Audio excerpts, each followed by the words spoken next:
Une mère de famille de 55 ans est retrouvée morte au bord d'une rivière à plus de 200 km de chez elle. Violée, étranglée, frappée et même brûlée, il faudra 5 mois à la police pour identifier son corps. Un meurtre sordide qui a trouvé son épilogue très récemment.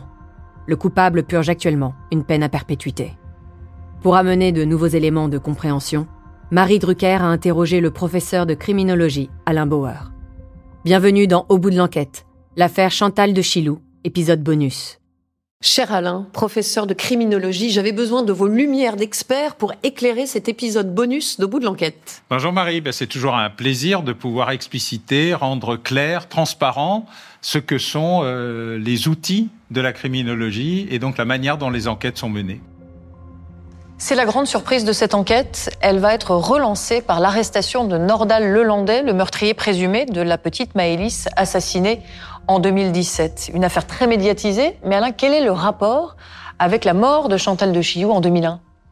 D'abord parce que les gendarmes vont se demander si avec Nordal Lelandais, ils n'auraient pas un serial killer, un tueur en série. Et ils vont commencer à rechercher un certain nombre de faits qui se seraient déroulés dans les zones où Lelandais se serait promené, aurait été vu, identifié, repéré, notamment grâce au bornage téléphonique ou à l'usage de son véhicule. Et ils vont trouver une première affaire à peu près à la même période, en avril 17, dans la même région, la disparition et l'assassinat du caporal Arthur Noyer. Et Lelandais va avouer ce deuxième crime, toujours en minimisant les faits. C'est toujours un accident, c'est jamais de sa faute, mais il reconnaît les faits. Et du coup, les gendarmes vont se dire oula, on va regarder partout où il aurait pu être. 26 départements, 900 affaires. Ils créent donc une cellule, la cellule Ariane, le fil d'Ariane, et ils vont commencer à investiguer ces affaires. Ils vont supprimer les affaires où il n'aurait pas pu être, où il peut pas être à 2 endroits au même moment, où c'est trop loin. Une affaire où il aurait pu être trop jeune, ce qui est le cas supposé de l'affaire Chilou. Et peu à peu, cette cellule va sortir 900, puis 40 affaires, puis en laisser un certain nombre vivantes. D'autres vont être mises de côté. Donc, dans cette affaire, Nordal Lelandais est mis hors de cause. Néanmoins, ça va permettre à l'enquête de repartir et le dossier se retrouve entre les mains d'un nouveau département créé par la gendarmerie en 2020. Oui, la gendarmerie, qui a déjà mis en place des profileurs-profileuses, va se décider à lancer un outil qui va être la cellule Ariane, mais pour la France entière et pour de très nombreuses affaires non classées, dont certaines qui n'avaient pas été poursuivies par la cellule Ariane.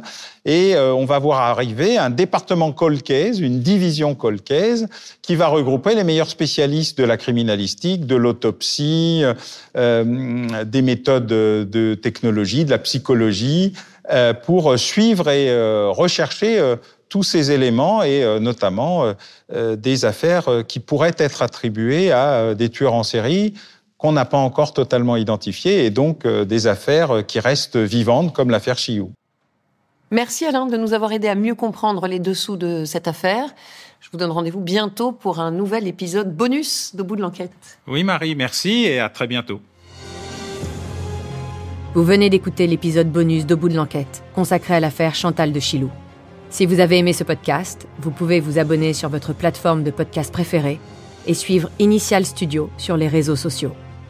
Au bout de l'enquête est un podcast coproduit par Initial Studio, Enibas Productions et France Télévisions, adapté de l'émission audiovisuelle éponyme produite par Enibas Productions et France Télévisions. Vous pouvez retrouver l'émission Au bout de l'enquête sur France 2 ou en replay sur France.tv. Production exécutive du podcast, Initial Studio. Production éditoriale, Sarah Koskiewicz, Astrid Verdun, assistée de Marie Agassan. Montage, Victor Benamou et Mona Delahaye. Avec la voix de Julie Drey.